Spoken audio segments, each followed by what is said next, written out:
The King's Gambit is a very fun opening to play because you're giving up a lot of king safety for an early attack. To play the King's Gambit right, you have to develop, try to move forward and attack as quick as possible, and when it's time, sacrifice pieces. What you're banking on is that you can get your attack underway and finish it before your opponent can exploit the weakness that you purposely created in your own position. So the King's Gambit is very tactical, but it can also be positional. And because of your early development as white, the tactics never end, even when it seems like the opponent has you. So this is a King's Gambit game that I played. So here we go. This is King's Gambit right here. See, Lichess's Stockfish does not like this at all. This is definitely something that at the higher levels is refuted. Check out what happens. This is the most common response, which is, okay, I'll take an extra pawn. So now the pawns are doubled, and the pawn that before was guarding these squares, now this pawn is a little bit deflected.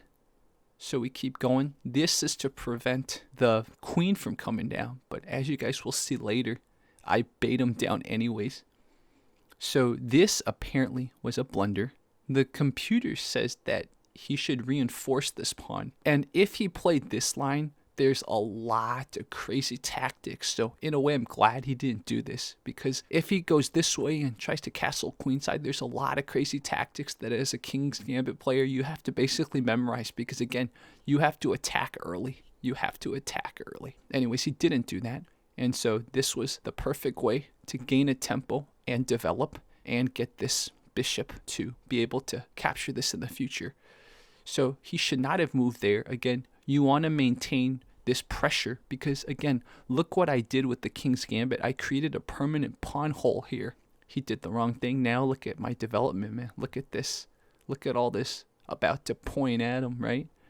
And if I could get the queen out there somehow and get this castled with the rook there, I'm golden. So obviously the opponent's not going to let me just do that, right? So he does this to threaten, but all I have to do is develop another piece, right? If you can develop and defend, you're golden. So now he tries to pin me. Oh, actually, interesting. I should have just castled. Okay, let's see what the computer says. Again, this is a line I don't know too well. Oh, just let him capture. Once I castle, he doesn't have the pin. That's what happened. So I didn't need to do that at all. So that was actually a blunder. So he comes down here. See, I was like, I'm okay. I've seen Spassky do this. Let me see if I can do it. So I just moved my king to the side. And then this was knight on the rim. He's very afraid of me. See, attacking this square. So he put the knight on the rim to defend. Actually, the best thing to do would have been to just take away one of my developed pieces and then go. So this is a line that the computer thought of. Look at this. Look at this. King's Gambit, by the way, does play out like this. This is definitely something that could happen in the King's Gambit. And look at this still. I still have initiative compared to him, right? Look at that. I still have initiative. So why do I do this? Because now I got two attackers. On this pawn, he only has one defender. So he decides to threaten this knight.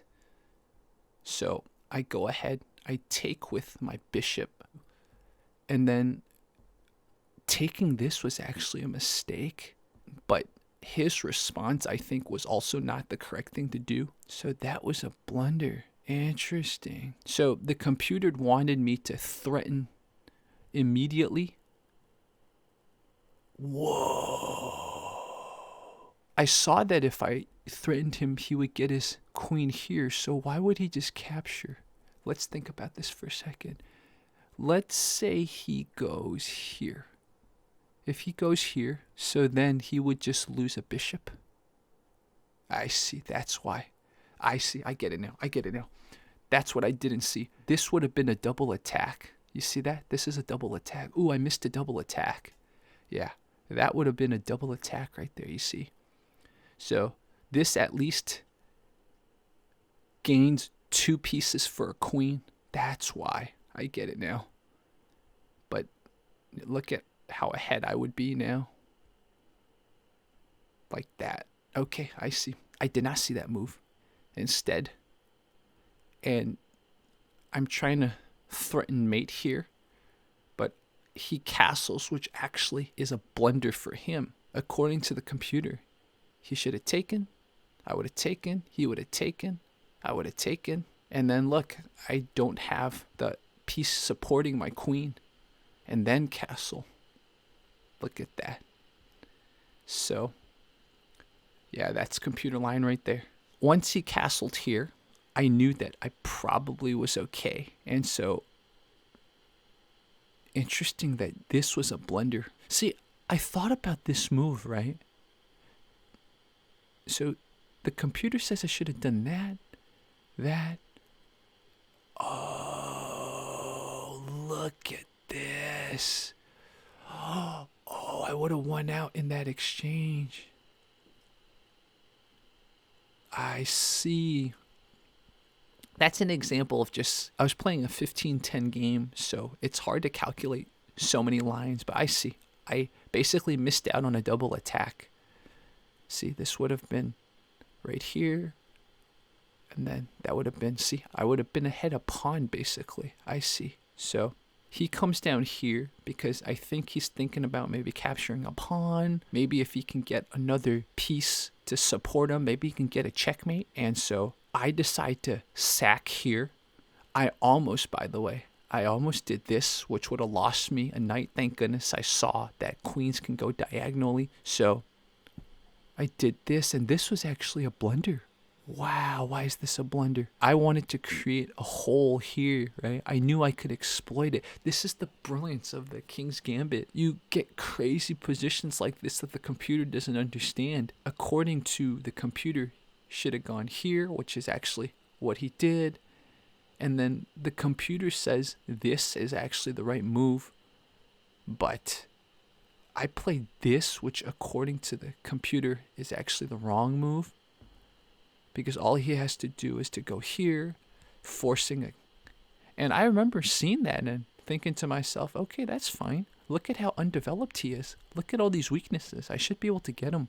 But according to the computer, that was a bad calculation. Anyways, he gets defensive, right? And when you're playing against the King's Gambit, you can't be too defensive. That's a tip for playing against the King's Gambit.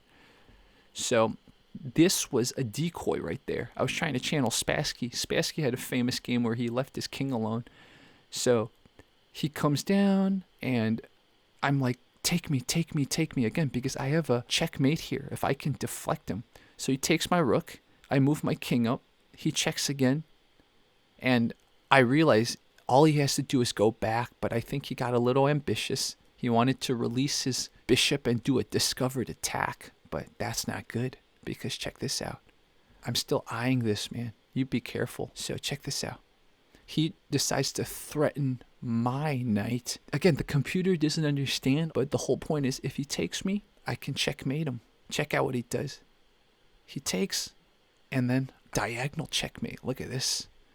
So this was a crazy, crazy game. Willingness to sacrifice and a lot of forward energy. Look at the fact that I sacrificed a rook, and I was going to sacrifice the other rook if I could deflect him, but thank goodness he saw it. And it's funny because this crucial moment, if he didn't panic, all he had to do was here, and then basically I couldn't finish the attack unless he kept exchanging with me, right? That was the whole point. Now, the thing is, if he didn't keep exchanging, I probably could have done that.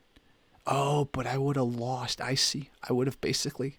Yeah, so King's Gambit games have crazy tactical patterns, and it's very easy for either side to blunder. That's what's so fun about King's Gambit. So there we go, guys. I hope you enjoyed this analysis. Obviously, at a competitive level, this stuff is refuted because it's just too dangerous, and people have probably studied ways to refute this. At a casual level, at a let's take a break level, this stuff leads to crazy games. So I hope you enjoyed this analysis. And if you play King's Gambit, you have to be bold, but also don't be reckless, right? That's the key.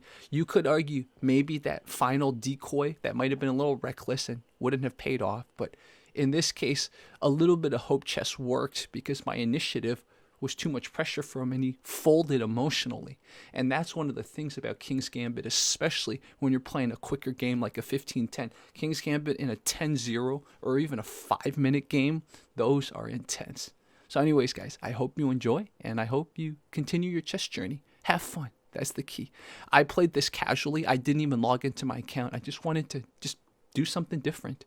So hope you guys enjoy. Talk to you guys soon.